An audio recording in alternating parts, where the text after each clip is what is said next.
Hi everyone, this is Joan Kindig again for Sagging Bookshelves, and I don't know if this is the correct camera I'm using. I just spent 2.5 hours on the phone with Apple trying to figure out why something wasn't working on my computer, and I'm happy to report that wasn't operator error this time. However, I will also tell you that it just was unresolved and they hung up. So I'm practicing, patience and all that stuff.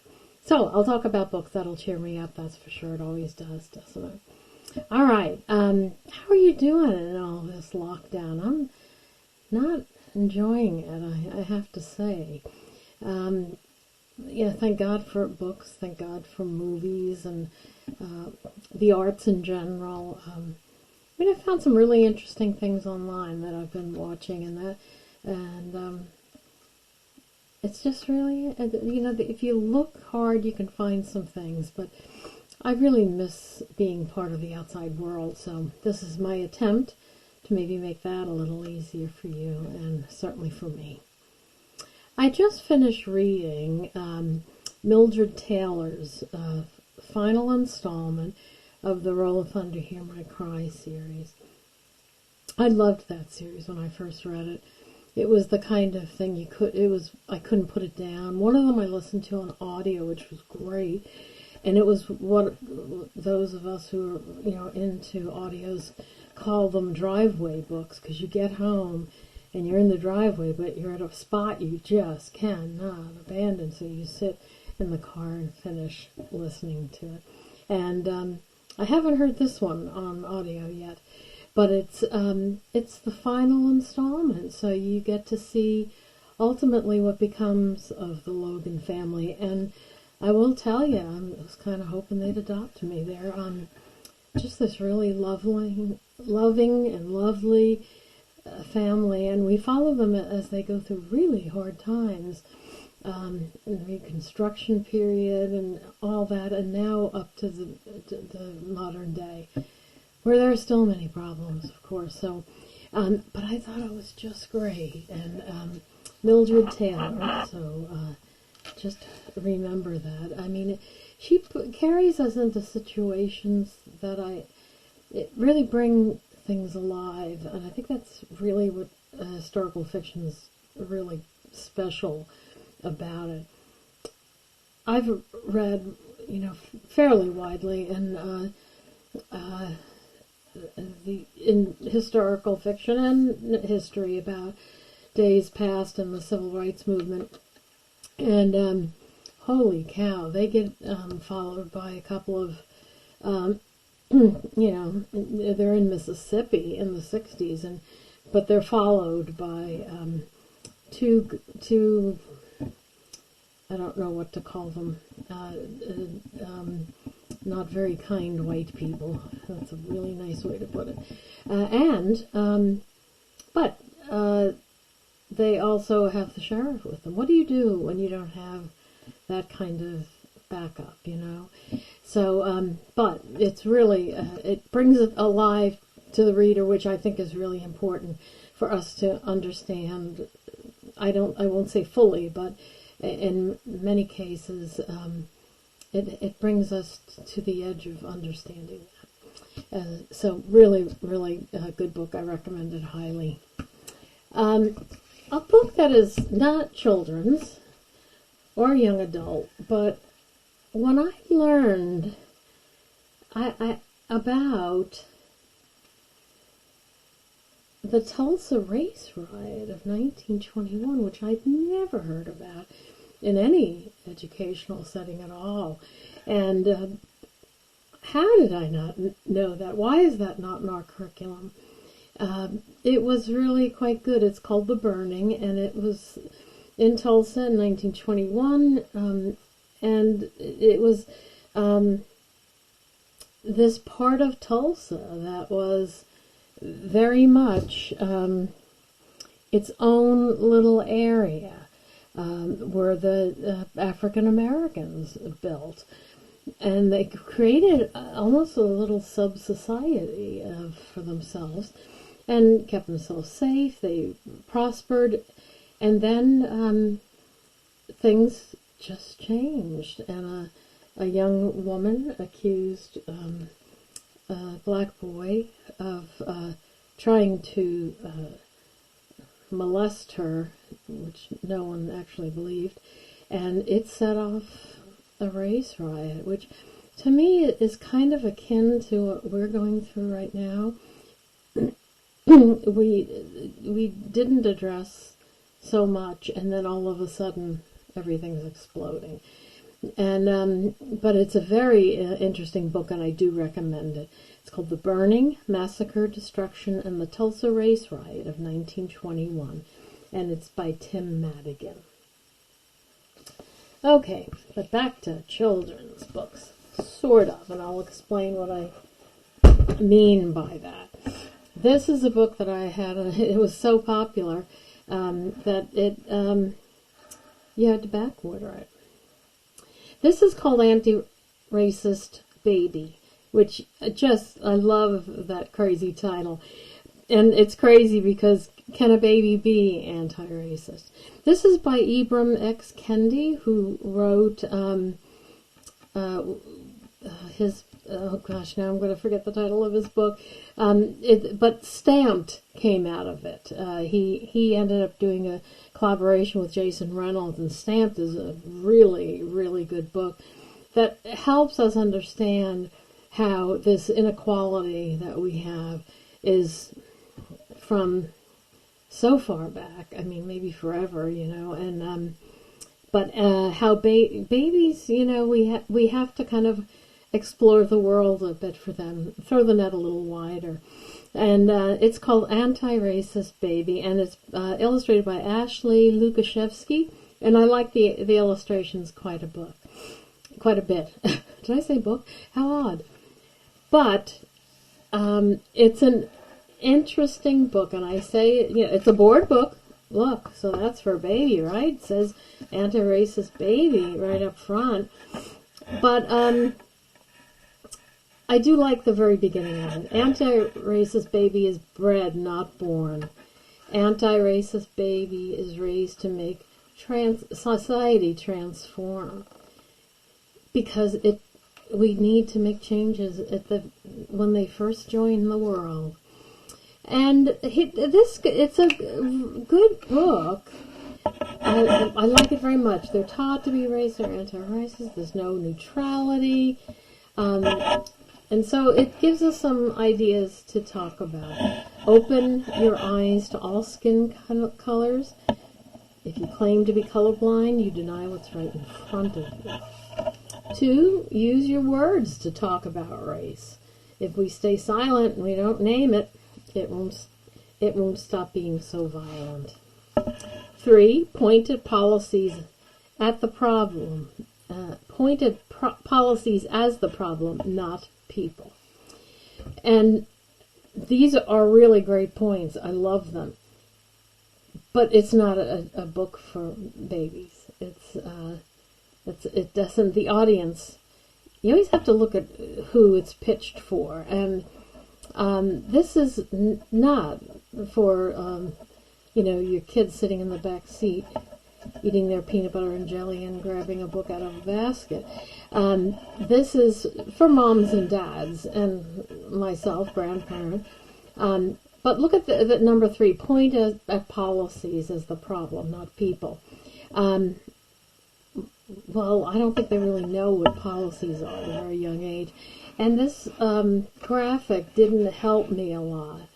We see someone capturing butterflies, and then we see a butterfly tasting some nectar, and that's not really totally clear to me. Number 4, shout. There's nothing wrong with these people. We see we never should say to kids, well, that person's Asian, that person is Indian, that is whatever, they're all the same, and we need to, number 5, celebrate all our differences. Anti-racist baby doesn't see certain groups as better or worse, and that's really awesome. 6, knock down the stack of cultural blocks. It's occurring to me as I'm reading this would be a great book for the classroom, because I'd say, I think a 2nd grade and up would be great all the way through elementary, because they have some of the concepts. As long as some of the concepts are there, you can add to them. Anti-racist baby appreciates how groups speak, dance, and create as they choose. These are also great, right? 7, confess when being racist. Nothing disrupts racism more than when we confess the racist ideas that we sometimes express. So when you realize you've erred, it's time to admit that and help others and yourself move on. Number 8, grow to be an anti-racist. Anti-racist baby's always learning, changing, and growing. Anti-racist baby stays curious about all people and isn't all-knowing. And number 9, believe we shall overcome racism. Anti-racist baby is filled with the power to transcend. My friend, and doesn't judge a book by its cover, but reads until, and then it's got here, can you see it? The end.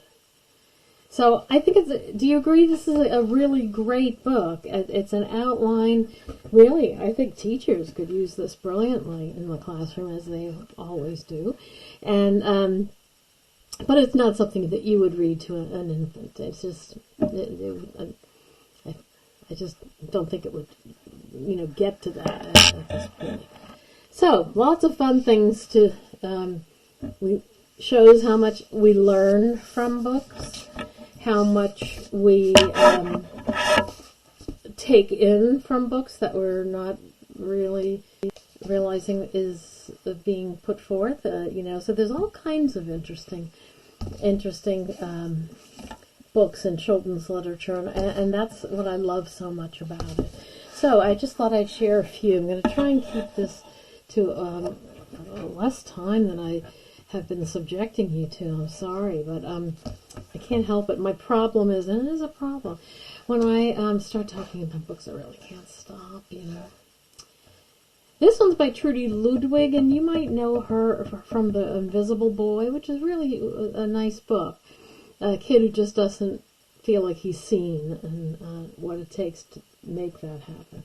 Illustrated by Mike Corrado, who is a wonderful illustrator. He did the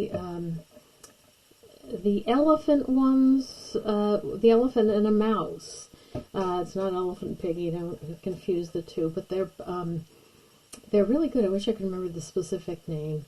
This is because my mind is so addled from being locked up here. It's called The Power of One. Every act of kindness counts. And starting from the end papers, we have bright, hopeful, yellow, which is lovely.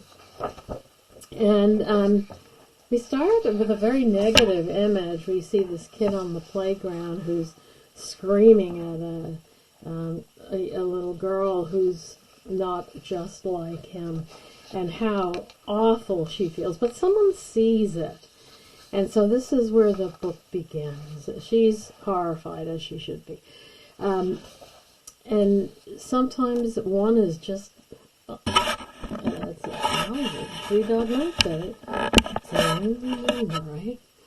But don't let this number fool you. And I like this, the perspective they took. One's a lot bigger and more powerful than you think. One, after all, is the starting point for changes. One good listener can make even the smallest voice heard. One shy smile can lead to a friendship. One caring friend can open the door for several more. So you begin to see some changes happening, and that kid who had really been awful in the beginning comes bearing a flower. One sincere apology can help heal big and little hurts. And she's open to that, which is lovely. One warm hug can lift our spirits up when we're feeling down. One thoughtful idea can bring a community together. So I like this idea. It's every little thing. If you've read, and you should have if you haven't, is that wonderful Jackie Woodson book, Each Kindness, and this is similar to that in that it's saying it just can take one thing to make a difference, and that is true, I think. So that's a really nice one.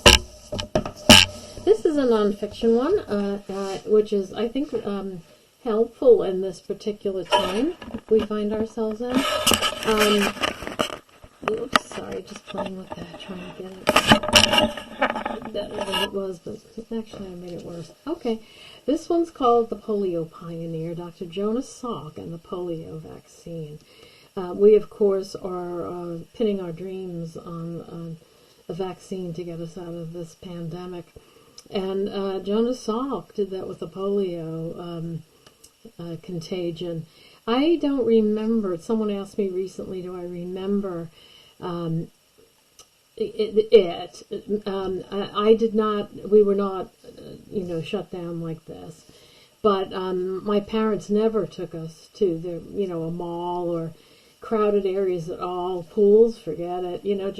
But I didn't know why that was. And that's, I think, a sign of good parenting, because they didn't want us to freak out. They just wanted to keep us safe, and they did that. But Jonas Salk, hope, he says, hope lies in dreams, in imagination, and in the courage of those who dare to make dreams into reality. And it turns out it took a long time for him to do this, but it's his story before he starts working on it, and then when he does. And the only thing I really just jarred me when I was looking at it, half of his eye is gone here, and that's when you become a little nitpicky, I know, but I didn't like that. I don't know why they didn't correct that. Anyway, but I do remember when this vaccine was tested. I don't remember reading about it. I wasn't old, and I was a reader at that point, but wasn't reading scientific articles too much.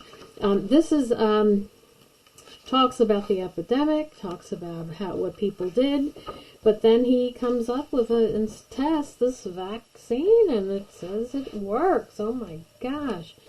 And polio started going away, and it laid the groundwork for a lot of vaccines to follow.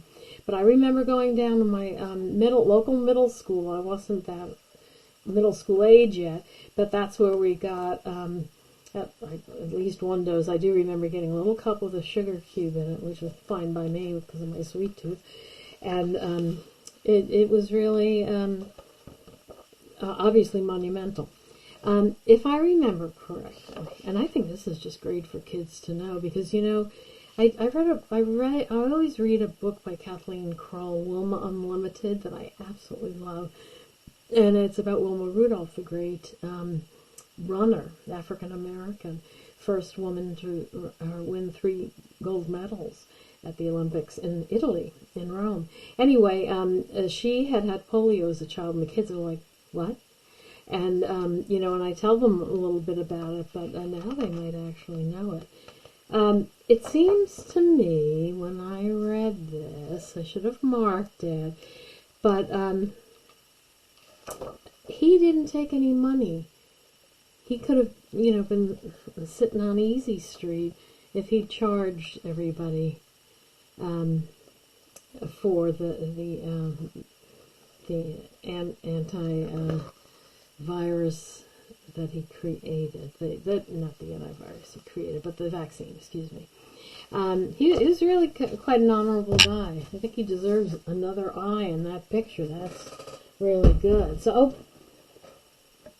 by the way, that's by Linda Elevitz Marshall.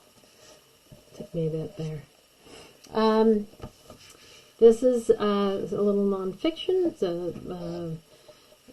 Jefferson Measures a Moose, and it's really fun when authors find unusual little things to tell us about someone. And it turns out Jefferson was really big into math and measuring and all that, which I hadn't known.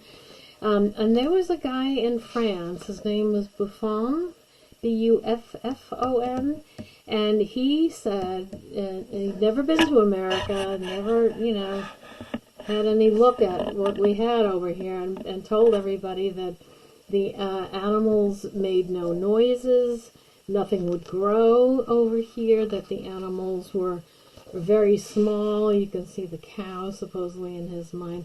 And Jefferson, who was really precise, didn't like that. And he started, sending this guy all different information, and he just wouldn't listen. So the guy died before Jefferson could ever get to him to change his mind. That just wasn't going to happen. Even Madison helped a bit, but the moose, actually, they killed a moose and shipped the thing. I'm sure it was gutted at that point, but still looks like it stunk.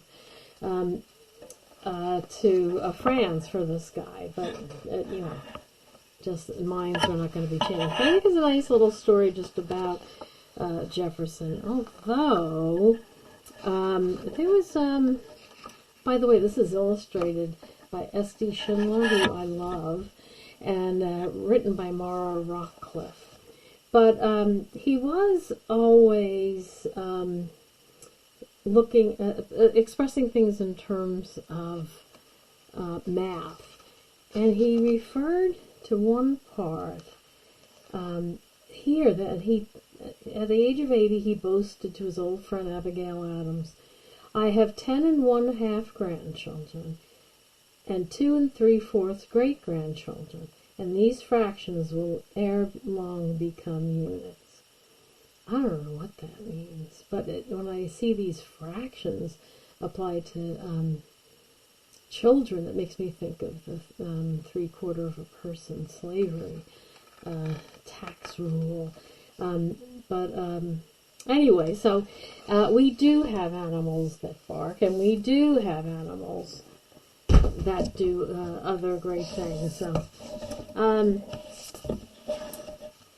I liked this one a lot. It's called The Case of a Missing Cake by Owen McLaughlin and illustrated by Mark Boudevant. It cracks me up. I love anything with alphabet books. We have a bear here who's not happy. He's following crumbs because apparently his the cake that was at his house got stolen. So here's how he incorporates the alphabet. Oh, thank goodness you're here. This was supposed to be a simple alphabet book, but something horrible has happened. The most terrible crime. The world's most completely delicious, tongue-jinglingly chocolatey cake has been stolen. Oh, you should have seen it. It was filled with cream and sprinkled with sprinkles and just sitting on page 5. But now, if you turn there, you can see it's gone. And he does play with that. So the reader wants to go to page 5 and see what's happening, and we get this image of the bear. Won't you help me find it? There's somewhere right here in the book. A is for apple. Good day to you, Mr. Apple. Did you steal the cake? No comment. B is for bear. This is my page. Move along. Nothing to see here. C is for cake. Gone. D is for dog. Are you the cake thief, dog? Whimper. No, just ask the big guy who lives next door. He watches everything I do. E is for eye. Hello, you big creepy eye. You see everything. If only you could speak. And so on. And it's really clever. And what I noticed not too long into the book, in fact, it's on the cover now that I look at it, there's a bit of a chocolate ring around the bear's face. So that may have something to do with what's going on. And kids will pick up on that and they'll laugh. So, not an alphabet book. The Case of the Missing Cake. A worthy effort. This is a very, very sweet book. The Blue House by Phoebe Wall. I like it very much. It's really a dad and his son. Leo lived with his dad in an old blue house next to a tall fir tree. It threw me at first because I thought this was a girl, but I went back and it is a boy, and just a long-haired kid. And all the things that Dad and Leo do, and on their beautiful little property. But then progress comes to the community, and they're told they have to get out of the place, and it's heartbreaking for them. And so they do things which they've done all along, and things like they shredded on guitar and Leo did a special scream solo. It made both of them feel a little less mad. So when as they're now at the new house, everything's beginning to fill up, and they, at one point, Leo decides to paint the blue house, and it made them both feel a little more at home. And when they bake their first pie, and that warms the kitchen and scents the house, and they unpack the stereo, and it says, Leo had been right, the blue house would be theirs forever. And with each passing day, the new house was becoming theirs too. I just love the way that this is presented, that there's, they have to move, there's just no way around that. So they have to make the best of a bad situation. And they do that by letting themselves scream and be mad and do things like paint on the walls and all those things. And that's, I just think it's a lovely, quiet little book. It's really great. Okay, I think I'm just going to do one more and try to keep this to half an hour. I'll save these for next time. This is a silly one, and it's called Silly's Sheep by Tiffany Stone and Lewis Thomas. And it's this really kind of funny-looking kid there. I love that. Hugging, I don't know, I think it's a rock. And the silly is a silly guy who lives on a mountain outside, he doesn't have anywhere to live, really, and he's fine with that. Except at one point, the wind starts bedeviling him. And he looks to see what he might have. Well, the umbrella's not going to help, and surely the tennis racket isn't. Then he sees the sky, and he sees that they look like sheep, and it reminds him of them. So he decides to find some sheep, and he has a devil of a time doing it. And then he finds these. And he goes up, and he's so excited he tries to feed them. They don't eat. They won't move. They won't follow him. And he eventually tries to, give them a good scrub. Where is that page? I can't find it now. So that he can get some wool from them. His idea is to get them to grow the wool, then he'll shear them and so on. But they are rocks. So he's still really cold up on the mountaintop. And then he sits down beside one of the rocks, and he realizes, my back isn't chilly. Why would that be? And he thinks, wow, that was the rock. And then he thinks, I know what to do now. My side isn't chilly. So he added another sheep and another sheep. Of course, we know they're rocks. Until he's really made himself shelter. Silly wasn't chilly anymore.